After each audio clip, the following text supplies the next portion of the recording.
बिस्मिल्लाहिर्रहमानिर्रहीम। अज़ीज़ तलबा अस्सलामु अलैकुम। कंप्यूटर साइंस 10 यूनिट 3 का लेक्चर नंबर 6 है, जिसमें आज हम सीखने जा रहे हैं कि इफ़ देन एल्स स्टेटमेंट क्या होती है। कल हम लोगों ने इफ़ देन स्टेटमेंट पढ़ी थी, आज उसी के तसलसल में है if then else. If then और इफ़ देन एल्स में बुनियादी फ़र्क क्या है?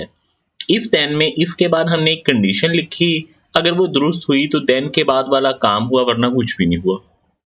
इफ देन एल्स में हम क्या करते हैं, दो अल्टरनेटिव्स लगा देते हैं। इफ के बाद वाली कंडीशन दुरुस्त होगी तो देन के बाद वाला काम होगा, अगर गलत होगी तो एल्स के बाद वाला काम हो जाएगा।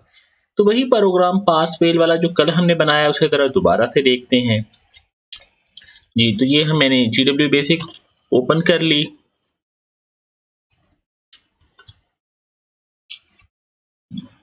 यहाँ पे मैंने प्रोग्राम लिखना शुरू किया।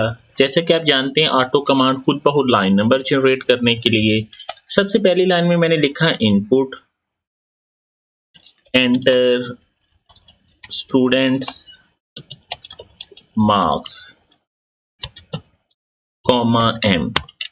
अब यहाँ पे मैंने लिखा if marks is greater than और equal to 33 then print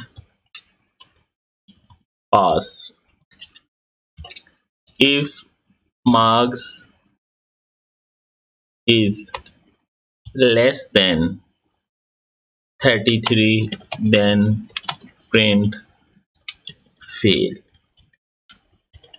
and next end। अब इसमें क्या हुआ कि हमें एक काम करने के लिए दो स्टेटमेंट्स लिखना पड़ेंगे। अगर 33 से ज्यादा हो तो प्रिंट करवाएं पास, लाइन नंबर 20 में। फिर लाइन नंबर 30 में हमने लिखा कि अगर 33 से कम हो तो प्रिंट करवाएं फेल। यानी अगर हम चलाते हैं 50 लिखते हैं तो पास प्रिंट होता है, 25 लिखते हैं तो फेल। लेकिन इफ देन एल्स में क्या होगा, इन दोनों को हम इकट्ठा करके लिख लेंगे। क्या करेंगे हम लिखेंगे if marks is greater than or equals to 33 then print pass else print fail. ये जो लाइन नंबर 30 थी इसे हम डिलीट कर देते हैं जी। तो ये हमारा प्रोग्राम बन गया सिर्फ दो लाइनों का। अब हम इस प्रोग्राम को चलाएंगे। जब हम 33 से ज्यादा मार्क्स देंगे तो प्रिंट हो जाएगा पास, जब हम कम देंगे तो ये प्रिंट हो जाएगा फेल। तो ये है if then else statement. If then else में इफ के बाद हम एक कंडीशन लिखेंगे, अगर तो स्टेटमेंट दुरुस्त हुई तो प्रिंट हो जाएगा देन के बाद वाला काम, अगर गलत हुई तो प्रिंट हो जाएगा एल्स के बाद वाला काम। तो यही है हमारे पास। तो अब जरा हम बुक से पढ़ लेते हैं। The keyword else is used to specify two different alternatives with the if statement based on a condition one of the two alternative is executed. इसके दो सिंटैक्स हैं, if expression then statement else statement, या if expression then line number else line number. मतलब क्या कि if के बाद आप कोई स्टेटमेंट भी लिख सकते हैं, जैसे हमने एग्जांपल में लिखा प्रिंट पास, या आप यूं भी लिख सकते हैं 20। अब क्या होगा, अगर कंडीशन दुरुस्त हुई तो लाइन नंबर 20 खुद ब खुद चल जाएगी, यानी देन के बाद वाली लिखी हुई लाइन नंबर पे अमल हो जाएगा।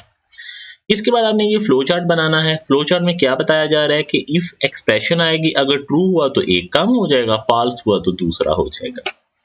इसके बाद इसकी एक्सप्लेनेशन भी आपने याद करनी है, क्योंकि इस क्वेश्चन को ना लॉन्ग में याद करना है। If then else statement is a decision making statement as it decide the path of the program. It helps in making comparisons and testing whether a condition is true or not. If is always followed by a valid basic condition or expression. If the condition is found true, then the line number or instruction after then is performed. Otherwise, line number or instruction after else is performed. तो आपने इसकी बच्चों definition, syntax, diagram और explanation total long में करना है। तो आज आपके पास ये एक ही लॉन्ग क्वेश्चन है, इसे ही आप प्रिपेयर करेंगे। अपना ख्याल रखिएगा। अल्लाह हाफिज।